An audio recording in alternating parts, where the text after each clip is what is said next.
اعوذ باللہ من الشیطان اللعین الرجیم بسم اللہ الرحمن الرحیم الحمد للہ رب العالمین وصلی اللہ علی محمد واہل بیتہ الطیبین الطاہرین ولا سیما بقیت اللہ فی الارضین واللعنة الدائمة علی اعدائہم اجمعین اما بعد فقد لقد قال رسول اللہ صلی اللہ علیہ وآلہ بسم اللہ الرحمن الرحیم من مات ولم يعرف امام زمانہ مات میتة جاہلیہ۔ ناظرین کرام، سلام علیکم ورحمۃ اللہ وبرکاتہ۔ ہم آپ کا اپنے اس پروگرام معرفت امام زمانہ عجل اللہ تعالی فرجہ الشریف اور ماہ رمضان میں خیر مقدم کرتے ہیں۔ یہ ہمارے اس پروگرام کی 8ویں قسط ہے جسے ہم لے کر کے حاضر ہوئے ہیں، اور 7 قسطوں تک کوشش یہ کی گئی کہ اس موضوع کی اہمیت کے اوپر گفتگو کی جائے، اس موضوع کے انتخاب کے اوپر گفتگو کی جائے کہ کیوں اس موضوع کو چنا گیا، کیوں اس کو ہی سلیکٹ کیا گیا اور کیوں اس کی ضرورت ہے۔ اور اب ان 7 قسطوں کے بعد باقاعدہ طور سے اپنے اس موضوع کے اوپر جو کہ معرفت امام زمانہ عجل اللہ تعالی فرجہ الشریف اور ماہ رمضان ہے، اس سلسلے سے اپنی باتوں کو شروع کرتے ہیں۔ اس سلسلے سے اگر ہم روایات کی دنیا میں آئیں، خود امام زمانہ عجل اللہ تعالی فرجہ الشریف کے لیے کثرت سے روایات اور حدیثیں اہل بیت علیہ الصلوۃ والسلام کی موجود ہیں، اور جیسا کہ پہلے ہی عرض کر چکے ہیں کہ ہماری اس گفتگو میں اور پروگرام میں 2 چیزیں ہیں اہم ہیں، اس کے علاوہ تیسری کسی شے کی ضرورت نہیں ہے۔ ایک ہے قرآن مجید، دوسرے اہل بیت اطہار علیہ الصلوۃ والسلام، جس کی روشنی میں ہمیں اپنے زمانے کے امام علیہ الصلوۃ والسلام کو پہچاننا ہے۔ اور ظاہر سی بات ہے، یہاں پر عقل کا کوئی انکار نہیں ہے، چونکہ اگر انسان بیوقوف ہوگا یا اس کے پاس عقل نہیں ہوگی تو وہ قرآن مجید کی آیتوں کو یا اہل بیت اطہار علیہ الصلوۃ والسلام کی روایات اور احادیث کو سمجھ نہیں سکتا۔ لیکن دار و مدار دلیلوں کا جن چیزوں کے اوپر ہے، انحصار جن چیزوں کے اوپر ہے، جن سے باہر جانے کی کسی بھی شیعہ کو اجازت نہیں ہے، کسی بھی انسان کو اجازت نہیں ہے، وہ یہی 2 چیزیں فقط، قرآن اور اہل بیت اطہار علیہ الصلوۃ والسلام۔ اور اس سلسلے سے جو حدیثیں ہیں اسے ہم پیش کریں گے انشاءاللہ، لیکن اس سے پہلے ایک اہم چیز یہ بیان کرنا چاہتے ہیں کہ رسول اللہ صلی اللہ علیہ وآلہ کی حیات طیبہ اور ان کے زمانے سے لے کر کے 11ویں امام حسن عسکری علیہ الصلوۃ والسلام تک تقریباً سارے معصومین نے، 14 معصومین علیہ الصلوۃ والسلام نے امام زمانہ عجل اللہ تعالی فرجہ شریف کے سلسلے سے گفتگو کی ہے، روایات کو بیان فرمایا ہے، ان کی معرفت کے سلسلے سے، ان کی توصیف اور صفت کے سلسلے سے، ان کے ظہور کے سلسلے سے، ان کے ظہور کی علامتوں کے سلسلے سے، اور ان ساری چیزوں کا مقصد صرف یہ ہے کہ ہم امام آخر عجل اللہ تعالی فرجہ شریف کو پہچانیں۔ امام کی معرفت ہمارے پاس ہونی چاہیے۔ تو معرفت کے باب میں ایک اہم چیز یہ ہے، بہت ہی زیادہ اہم چیز، کہ ہم معرفت امام کی حاصل کیسے کریں۔ یہاں پر اگر ہیڈ لائن کی صورت میں گفتگو کیا جائے تو 2 نظریے کم از کم علماء اور مراجع کے درمیان موجود ہیں۔ بعض لوگوں کا یہ کہنا ہے کہ معرفت چاہے پروردگار کی ہو، چاہے پروردگار عالم کے ولی اور حجت کی ہو، یعنی 14 معصومین علیہ الصلوۃ والسلام کی، یہ معرفت کسبی ہے۔ کسبی کا مطلب یہ ہے کہ ہمیں اس معرفت کو خود حاصل کرنا ہے، دلیلوں کے ذریعے سے، برہان کے ذریعے، یعنی ہم خود کوشش کریں گے، یہ ہماری ذمہ داری ہے۔ اور ان کی اپنی دلیلیں اور ان کا اپنا جسے کہا جائے کہ نظریہ ہے، انشاءاللہ وہ اس کا جواب دیں گے۔ اس کے علاوہ جو دوسرا نظریہ ہے کہ انشاءاللہ یہ دقیق ترین نظریہ ہے اور صحیح ترین نظریہ یہی ہے انشاءاللہ، روایات اور قرآن مجید اور عقل کی روشنی میں، عقل کو بھی ایڈ کر دیا بہرحال تاکہ یہ مقام احتجاج میں بھی ہو، اصلی چیز تو قرآن اور حدیث ہے۔ تو دقیق نظریہ یہ ہے کہ معرفت کسبی نہیں ہے بلکہ یہ معرفت بدیہی ہے، یہ معرفت فطری ہے، فطرت میں ہے، جیسا کہ متعدد حدیثیں پائی جاتی ہیں، کل مولود یولد علی فطرت الاسلام، فطرت التوحید، توحید کی فطرت کے اوپر، اسلام کی فطرت کے اوپر ہر بچہ پیدا ہوتا ہے۔ تو اب جن علماء کا نظریہ یہ ہے کہ معرفت کسبی ہے، مثلا وہ یہ کہتے ہیں کہ ہم دلیلوں کے ذریعے یعنی خود کسب کریں گے، کوئی ایسی ظاہر چیز نہیں ہے، بدیہی چیز نہیں ہے، واضح چیز نہیں ہے، دو چار جیسی چیز نہیں، ہمیں جا کر کے ڈھونڈنا پڑے گا، ہمیں جا کر کے تلاش کرنا پڑے گا، دلیلیں قائم کرنے کے پڑے گی۔ الغرض ان کا مقصود یہ ہے کہ یہ ہم پروردگار عالم کی جانب سے نہیں ہے بلکہ یہ ہمارا اپنا وظیفہ اور ہمارے اختیار میں ہے۔ ان دونوں نظریے کا فرق ہی یہیں سے ہے۔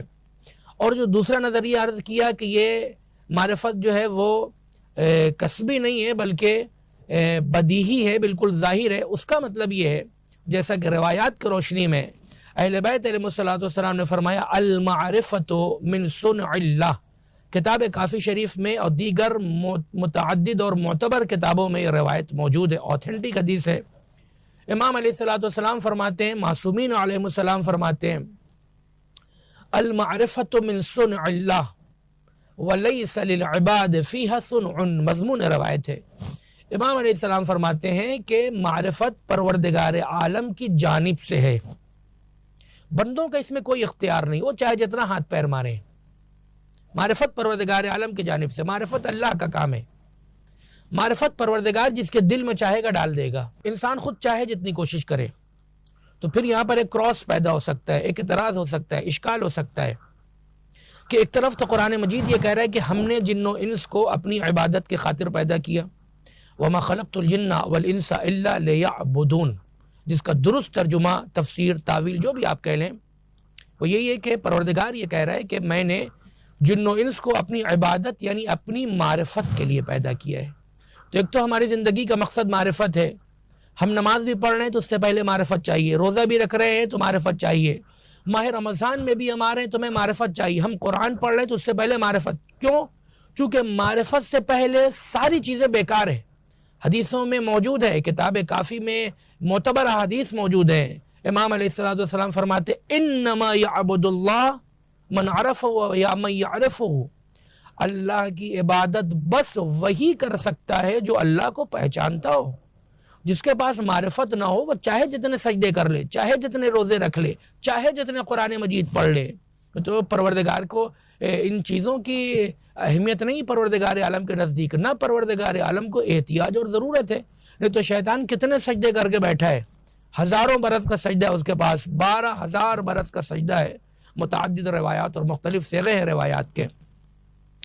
پروردگار عالم کو یہ سب کچھ نہیں چاہیے، پروردگار یہ چاہتا ہے کہ جو بھی کرو معرفت کے ساتھ کرو۔ تو ایک تو یہ مسئلہ ہو گیا کہ انسان کی ذمہ داری معرفت ہو گئی، اس کو پیدا کیا ہی گیا معرفت حاصل کرنے کے لیے، اور ایک طرف آپ یہ کہہ رہے ہیں کہ نہیں معرفت وہ جو اللہ کی جانب سے، ہم اس میں کچھ نہیں کر سکتے، تو پھر تو دونوں باتیں الگ الگ ہو گئی۔ کہا نہیں، دونوں باتیں الگ نہیں ہوئی۔ اس کا جواب یہ ہے کہ معرفت پروردگار عالم کی جانب سے، اللہ جسے چاہتا ہے معرفت عطا کرتا ہے، لیکن اب اس کا مطلب یہ نہیں ہے جیسا کہ اعتراض کیا کہ ہم ہاتھ پہ ہاتھ رکھ کے بیٹھ جائیں، کہ ہم پھر کیا کریں گے؟ کہ پھر ہمارے پاس صرف ایک راستہ بچتا ہے، اور اس راستے کا نام ہے عبودیت اور تسلیم۔ یعنی پروردگار عالم نے قرآن مجید کو بھیجا، پروردگار عالم نے ہی اہل بیت اطہار علیہ الصلوۃ والسلام یعنی محمد و آل محمد علیہ وعلیہم الصلوۃ والسلام کا انتظام و اہتمام کیا۔ اب ہماری ذمہ داری کیا ہے؟ تسلیم۔ جو اہل بیت علیہ الصلوۃ والسلام کہہ رہے ہیں، ان کی جو حدیثیں بھی ہم تک پہنچ رہی ہیں، ان کی حدیثیں، اب ان کی حدیث جب ہم کہہ رہے ہیں تو اس میں اگر ضعیف ہے، اس میں اگر وضع ہے، جعل ہے، گڑھی ہوئی چیزیں ہیں تو اپنے آپ خود بخود خارج ہو جائیں گی۔ جو حدیثیں ان کی ہم تک پہنچ رہی ہیں. بہرحال یہاں پر ایک بہت ہی مختصر سا نوٹ اس کی بھی ضرورت ہے، چونکہ میں برابر اس چیز کو کہہ رہا ہوں کہ میرے پروگرام میں یا ہمارے پروگرام میں جو بھی حدیثیں ہیں وہ سب آتھینٹک ہیں. تو حدیثوں کو جو چیک کرنے کے پیرامیٹرز ہیں وہ سارے پیرامیٹرز کے حساب سے میں گفتگو کر رہا ہوں، کہ صرف یہ نہیں، مثلاً صرف تقسیم رباعی کے لحاظ سے گفتگو نہیں ہو رہی ہے، کہ جو کہ علامہ ہلی رحمۃ اللہ علیہ ان کے استاد احمد ابن طاؤس رحمۃ اللہ علیہ کے زمانے سے شروع ہوئے. نہ، ان کے پہلے بھی جو ہمارے بزرگ علماء جو اعلام تشیع تھے، مثلا شیخ کلینی رحمۃ اللہ علیہ، شیخ مجلسی رحمۃ اللہ علیہ، شیخ صدوق رحمۃ اللہ علیہ، خود شیخ توسی رحمۃ اللہ علیہ، شیخ مفید رحمۃ اللہ علیہ، مثلا یہ جتنے بھی تھے جو کہ مسلک قرائن کے اوپر عمل کرتے تھے. اگر انشاءاللہ اس کی کبھی ضرورت ہوئی، یہ میں نے عرض کر دیا اس شخص کے لیے کہ اگر کسی کو علم حدیث اور درایہ اور رجال سے آشنائی ہو اور اس کے دماغ میں یہ سوال آئے تو اس کے لیے صرف اس چیز کو ذکر کر دیا. انشاءاللہ اگر کبھی سوال ہوا یا موقع ہوا تو اس کے اوپر مستقل گفتگو ہوگی کہ کیا مقصد ہے اس کا، کیا مراد ہے اس سے. چونکہ بہرحال اس چیز کے اوپر بھی گفتگو ہونی چاہیے کہ جو علم رجال ہمارے پاس ہے، جو علم درایہ ہمارے پاس ہے، جو حدیث کے پیرامیٹرز ہمارے پاس ہیں، وہ کیا ہیں، کیسے ہیں، کس حد تک ہیں. چونکہ عام طور سے عوام کے پاس جو چیز وہ صرف یہ جانتی ہے کہ جو حدیث قرآن مجید سے مل رہی ہو، ٹیلی کر رہی، اس کو آپ لیجئے، جو نہ ملے اس کو دیوار پہ مار دیجئے. تو یہ ایک طریقہ ہے صرف، وہ بھی ہمیں کب کرنا ہے، کیسے کرنا ہے، کس کو کرنا ہے، کس طریقے کی حدیثوں کو کرنا ہے، یہ پورا ایک لمبا چوڑا سوال اور ایک بہت لمبی بحث ہے.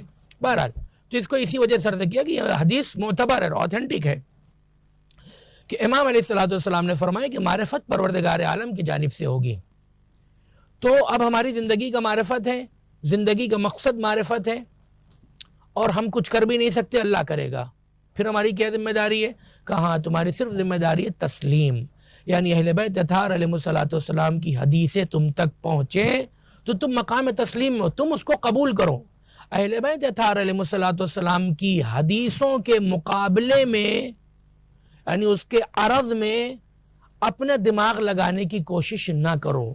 تم کو اللہ نے اس وجہ سے دماغ دیا، ہمیں اللہ نے اس وجہ سے دماغ دیا کہ ہم اپنی ان عقلوں کے ذریعے سے اہل بیت اطہار علیہ السلام کے کلام کو سمجھنے کی کوشش کریں. اللہ کا کلام نہیں سمجھ میں آئے گا، چونکہ اہل بیت اطہار علیہ السلام کا کلام اللہ کا کلام ہے. بہرحال تو یہ اس کا بھی جواب انشاءاللہ مکمل ہو گیا کہ ہماری ذمہ داری معرفت حاصل کرنی ہے. ہم اگر چاہیں تو نہیں کر سکتے، مثلا جیسا کہ بعض علماء مراجع کا نظریہ ہے، چونکہ معرفت اللہ کی جانب سے، جب معرفت اللہ کی جانب سے اور قرآن ہم سے کہہ رہے ہیں کہ معرفت حاصل کرو تو ہم کیا کریں گے؟ کہاں ہم سے قرآن یہ چاہتا ہے کہ ہم مقام تسلیم اور عبودیت میں رہیں، مقام بندگی میں رہیں. اب جو ادھر سے آ گیا وہ ہمیں لینا، جیسے قرآن نے خود کہا خذوا ما آتاکم الرسول، جو تم کو رسول دے رہے ہیں اس کو لے لو، اور جس سے روک لو اس سے رک جاؤ. مضمون آیت ہے. ہمیں الگ سے نہ کچھ کرنا ہے، نہ ہمیں کوئی دین بنانا ہے، اور نہ ہی اس دین میں یعنی قرآن اور اہل بیت اطہار علیہ السلام کی حدیثوں میں رہتی دنیا تک اور قیامت تک کوئی ایسی کمی ہے جس کی بھرپائی کے لیے ہمیں عقل یا کوئی تیسری، چوتھی، پانچویں اور چھٹی چیز کی ضرورت پڑے. تو انشاءاللہ ایسی کوئی ضرورت نہیں ہے. علماء کی اس کے اوپر گفتگو ہے، علماء نے کتابیں لکھی ہیں اس کے سلسلے سے جس میں اس مسئلے کو واضح کیا ہے. تو بہرحال اس چیز کو عرض کر رہے تھے یہ معرفت ہے. تو سوال یہاں سے پیدا ہوا تھا، گفتگو ہماری یہاں سے شروع ہوئی تھی یہ کہ سارے معصومین علیہ السلام نے، 13 معصومین علیہ السلام نے امام کے سلسلے سے گفتگو کی. امام علیہ السلام کے ظہور کی باتیں کی، امام کے ولادت کے سلسلے سے باتیں کی، غیبت کے سلسلے سے باتیں کی، غیبت میں ہماری ذمہ داریاں کیا ہیں اس کے سلسلے سے گفتگو کی. کہ یہ ساری چیزیں انشاءاللہ اس پروگرام میں اگر پروردگار عالم کی جانب سے توفیق ہوئی تو بیان کی جائیں گی. تو یہ کیوں ہے یہ؟ چونکہ اگر ظاہری حساب سے دیکھا جائے تو 12ویں امام علیہ السلام کی بھی ولادت نہیں ہوئی. رسول اللہ صلی اللہ علیہ وآلہ اپنے زمانے میں گفتگو کر رہے ہیں، مولا کائنات علیہ السلام اپنی زندگی میں اپنے زمانے میں گفتگو کر رہے ہیں ظاہراً. جناب فاطمہ سلام اللہ علیہ اپنے زمانے میں، امام حسن، امام حسین، دیگر ائمہ معصومین علیہ السلام سب اپنے زمانے میں، اور ابھی امام کی ولادت بھی نہیں ہوئی. تو ضرورت کیا اس چیز کی؟ کس چیز کو پہچانوایا جا رہا ہے، کس چیز کو بتایا جا رہا ہے؟ اور اگر یہ چیز ہم واضح کر سکیں تو یہ ایک اور جواب ہو جائے گا بعد کے سوال کے لیے کہ امام غیبت میں کیوں ہے؟ اس کا پہلا جواب تو یہ ہے کہ امام غیبت میں کیوں ہیں، غائب کیوں ہیں۔ اگر اس کا جواب دیا جائے تو پہلی چیز یہ ہے کہ یہ سوال غلط ہے کہ امام غیبت میں کیوں ہیں، چونکہ جب ہم پہلے یہ کہہ چکے کہ ہماری ذمہ داری عبودیت اور تسلیم ہے، تو عبودیت اور تسلیم کا تقاضا یہ ہے کہ ہم کیوں نہیں کر سکتے، اور اگر کیوں بتا بھی دیا جائے تو ہمارے سمجھ میں بھی نہیں آئے گا۔ اور یہ متعدد اس کے لیے قرآن مجید کی آیات اور روایات موجود ہے کہ ہم کیوں نہیں کر سکتے۔ شریعت میں کہیں بھی کیوں کا جواب نہیں ہے۔ بعض لوگوں سے اشتباہ ہوتا ہے جو کہتے ہیں کہ نہیں فلاں حدیث موجود ہے، فلاں حدیث موجود ہے، مثلا فضل ابن شاذان رحمۃ اللہ علیہ کی یا دیگر علماء کی، شیخ صدوق رحمۃ اللہ علیہ کی باقاعدہ کتاب ہے جسے کہتے ہیں علل الشرائع، شریعت کی علتیں۔ تو وہ علت نہیں ہے، وہ حکمت ہے۔ یعنی اگر یہ کہا جائے کہ پروردگار عالم نے روزے کو کیوں واجب کیا، بعض حدیثوں میں بیان کیا اہل بیت اطہار علیہ السلام نے کہ مثلا تاکہ، جس کا خلاصہ یہ ہے کہ امیروں کو غریبوں کی بھوک کا، ان کی احتیاج کا، ان کی پیاس کا احساس ہو۔ تو یہ علت نہیں کہہ سکتے ہم، چونکہ علت کا مطلب یہ ہوگا، علت کا مطلب یہ ہے کہ بس اسی وجہ سے یہ چیز ہے۔ مثلا ہم نے کہا دھوپ نکلی ہے، اور دھوپ نکلنے کی علت کیا ہے؟ مثلا سورج ہے، سورج ہے تبھی دھوپ، رات میں دھوپ نہیں نکلے گی، سورج ہے تبھی دھوپ ہے۔ تو اگر یہ کہیں کہ یہی وجہ ہے تو ہو سکتا ہے بہت ایسے لوگوں، اور دیکھنے میں بھی آتے ہیں کہ جو ماہ رمضان کے زمانے میں مثلا رات بھر جاگ رہے ہیں، کھیل کود کے کسی بھی طریقے سے، حتیٰ کہ عبادت کر کے پوری اپنی رات کو گزار دیں، اور صبح کے بعد نماز کو پڑھیں، یا بنا نماز کے مثلا وہ سو جائیں، اور دن بھر وہ اے سی میں رہیں بہترین، اور شام کے وقت غروب کے بعد اٹھیں۔ تو اب جب یہ غروب کے بعد اٹھے تو انہوں نے جو روزہ رکھا ہے تو ان کو بھوک کا احساس ہی نہیں ہوا، اور یہ تیسرے روزے مثلا ایسے ہی رکھ دیں گے، تو وہ تو بات ہی نہیں ہوئی کہ امام علیہ السلام نے فرمایا کہ اس وجہ سے واجب کیا گیا تاکہ احساس ہو۔ یہاں تو احساس نہیں ہے۔ تو کہنے کا مقصد یہ، اس کے علاوہ اور بھی بہت سی دلیلیں پائی جاتی ہیں کہ جس سے یہ ثابت کیا گیا، اور یہ ہمارے علماء اور مراجع نے فرمایا کہ اہل بیت اطہار علیہ السلام کا فرمان ہے کہ آپ کسی بھی شریعت کے مسئلے میں کیوں نہیں پوچھ سکتے۔ یہ اور بات ہے کہ شریعت کی جتنی بھی چیزیں ہیں سب مثلا کسی لاجک کے تحت ہے، کسی مصلحت کے تحت ہے، ابس کوئی چیز نہیں ہے۔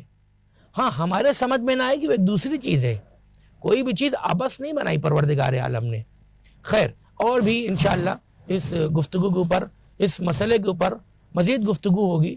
تو اگر یہ سوال کر بھی لیا جائے کہ امام علیہ السلام کیوں غائب ہیں، امام علیہ السلام غیبت میں کیوں ہیں، اگر یہ سوال ہو تو علت نہیں، چونکہ حکمت عرض کر چکے، حکمت اس کی ہے، اور حکمت میں پھر یہ جب سوال کیا جائے گا اور یہ پروگرام میں گفتگو پہنچے گی یہاں پر غیبت کے علت کی، تو وہاں کے لیے بھی یہ جواب یہیں سے ہو جائے گا۔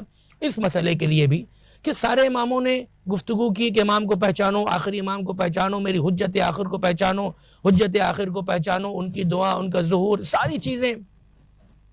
تو یہ کس لیے ہے؟ کہا دیکھیے دو چیز ہے، اور یہی اپنے ابتدا کی کچھ قسطوں میں بیان بھی کیا تھا کہ امام اور معصومین علیہ السلام کی معرفت دو طریقے کی ہے۔